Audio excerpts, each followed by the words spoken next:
perpetual mourning for a lost object. There are those in our tribes who felt they were born in the wrong body for as long as they can remember, and now even take hormone blockers to delay puberty and undergo surgical transition as soon as they reach the age of consent.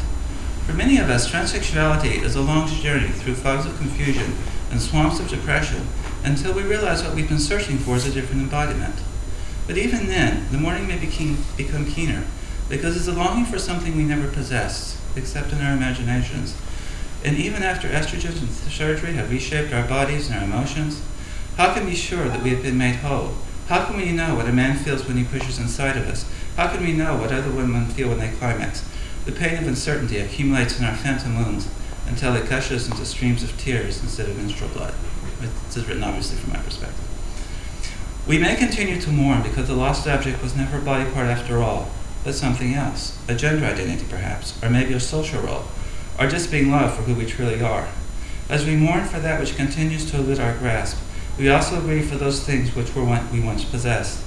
The bonds with our family are broken, the histories of our boyhoods are erased, the privileges of our manhood evaporate, and the cries of our unborn sons go unheard.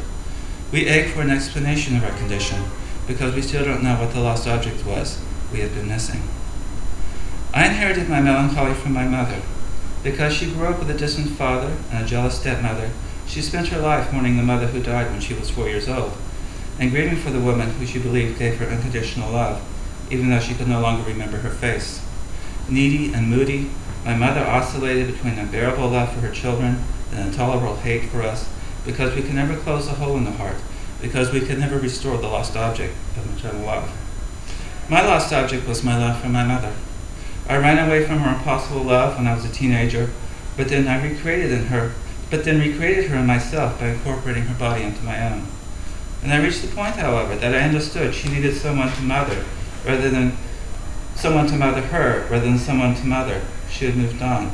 The woman with whom I'd fallen in love when I was a child no longer existed. Perhaps she never had, except in my imagination. Maybe now I know what my lost object was. Now I know it's unrecoverable. Maybe I'll stop yearning for it.